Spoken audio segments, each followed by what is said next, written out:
આપણે સમયના બાબતમાં કહી રહ્યા છીએ. સમય છે બે પ્રકારના. એક ક્રોનોલોજીકલ સમય, સવાર બપોર, જે પૃથ્વી સૂર્યને આંટા મારે છે અને એને લીધે જે 24 કલાકની અંદર જે પરિવર્તનો આવે છે એને આપણે એક દિવસ કહીએ છીએ, અને 365 દિવસને આપણે એક વર્ષ કહીએ છીએ.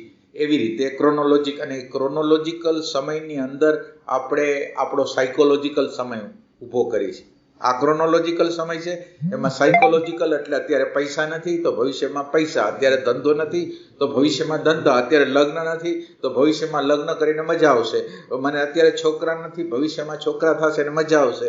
એટલે આપણો સાયકોલોજીકલ અત્યારે જે છે, હવે આ આપણે રફ વાત કરી, રૂટીનમાં સવારથી સાંજ લગીનની અંદર જે આપણે કામ કરી છે, સવારથી સાંજ લગીનમાં એમાં જે કામ કરી છે એમાં જે છે એ જગ્યાએ નથી જે હોવું જોઈએ એ તરફ ગતિ છે. એટલે આ કામ પૂરું કરીને બીજું આ કામ, એટલે અત્યારે કોણ કામ કરે છે એ જ ખબર નથી ને. અત્યારે જે કામ કરે છે એ રિલેક્સ નથી, શાંતિમાં નથી, રિલેક્સેશનમાં નથી. અત્યારે હાવ પૂર્ણ રીતે બેહોશ છે અને બેહોશીમાં ભવિષ્ય તરફ ગતિ કરીને આ કામ કરીને આ કામ કરીને આ કામ કરીને આ કામ કરીને, એટલે પણ ક્યારે તમે અત્યારે ક્યાં આવશો? એટલે સાયકોલોજીકલ સમયનું નિર્માણ અત્યારે નથી. એટલે નથી એટલે જીવાત્મા છે એ અત્યારે અંધકારમાં છે. જીવાત્મા અત્યારે અંધકારમાં છે અને એ અંધકારની અંદર એને એવું લાગે છે કે ભવિષ્ય ઉજળું થઈ જશે. હવે આ અત્યારે અંધારું છે તો કાલે અંધારું હશે? આમાં તો સવાલ જ નથી. અત્યારે જીવાત્મા અંધારામાં છે. સમય એટલે જીવાત્માને સુખી કરવાનો એ કોઈ ઉપાય કરી શકે એમ નથી, કારણ કે એને અંધારું છે. અત્યારે રિલેક્સેશન નથી, અત્યારે શાંતિ નથી, અત્યારે ટેન્શન છે, અત્યારે પૂરું કરવાની ઓલું છે જલ્દી પૂરું થઈ જાય એવું છે. તો હવે તમે વિચાર કરો, અત્યારે રિલેક્સેશન નથી, એક દિવસ નથી, 2 દિવસ નથી અને આખા જીવનભર નથી.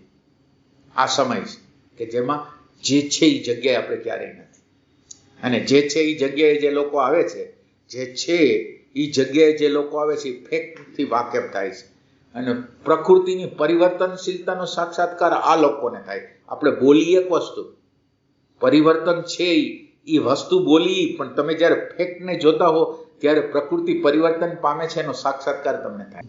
અને આની અંદર મહત્વનો મુદ્દો છે એ રાગ છે, દ્વેષ છે, ભય છે, ઘૃણા છે, આગ્રહ છે, માન્યતા છે, એટીટ્યુડ છે, એને બદલાવાનો છે. હવે આગ્રહ છે એને લીધે કોન્ફ્લિક્ટ છે, કોઈ બિલીફ સિસ્ટમ છે એને લીધે ઈગો છે એને લીધે કોન્ફ્લિક્ટ છે. આ જે છે કોન્ફ્લિક્ટ, એટલે અત્યારે જે છે, એટલે જ્યારે તમે જે છે એમાં આવો છો ત્યારે જીવનની અવ્યવસ્થાને તમે સાક્ષાત્કાર કરો છો. જીવન જે અવ્યવસ્થિત રીતે હાલે છે, જે સમયની અંદર પસાર થાય છે એને તમે જુઓ છો, અવ્યવસ્થા. અને એ અવ્યવસ્થાને પછી દૂર થવાની આખી પ્રોસેસ છે એ સમય રહિતતા છે. એટલે જ્યારે પ્રશ્ન છે સામે રાગનો પ્રશ્ન છે, અને રાગમાં રાગ હોવો જોઈએ ન હોવો જોઈએ, બરાબર છે બરાબર નથી, બધાને એક સાઈડમાં મૂકી અત્યારે જે રાગ છે એની સામે એટેન્ટિવ થઈને એ રાગની સામે જવું અને રાગને બોલવા દો. રાગ છે એને બોલવા દો અને રાગને હું આખી સ્ટોરીને સાંભળી લઉં. આ છે સમય રહિતતા. આ જે છે એ સમય રહિતતા. એટલે સમય રહિતતાની અંદર શું થાય? ફેક્ટ છે એનો સ્વીકાર થાય. સમય રહિતતા છે, ફેક્ટ છે, એમાં ફેક્ટ છે એનો સ્વીકાર થાય અને સત્યની અંદર એન્ટ્રી થતી જાય. ફેક્ટ જેટલું સ્વીકારાતું જાય એટલું તમે સત્યની નજીક. માનો કે રાગ છે, રાગને ફેક્ટ છે રાગ, અને રાગને તમે સમજી ગયા તો રાગ વયો ગયો, દ્વેષને સમજ્યો તો દ્વેષ વયો ગયો, ઘૃણાને સમજ્યા તો ઘૃણા વહી ગઈ.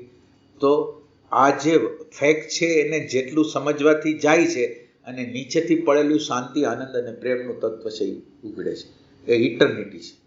ઓલું ફેક્ચ્યુઅલ તથ્ય હતું, હકીકત હતી, અને આ છે એ સત્ય છે, શાશ્વત છે, ઇટર્નલ છે, પડદો છે, ઇટર્નલ અંદર પડદો છે. એ પડદામાં કોઈ પરિવર્તન આવતા નથી. પ્રકૃતિમાં ફેક્ટમાં પરિવર્તનો છે, પણ આ ઇટર્નલ વસ્તુ છે એમાં પરિવર્તન નથી.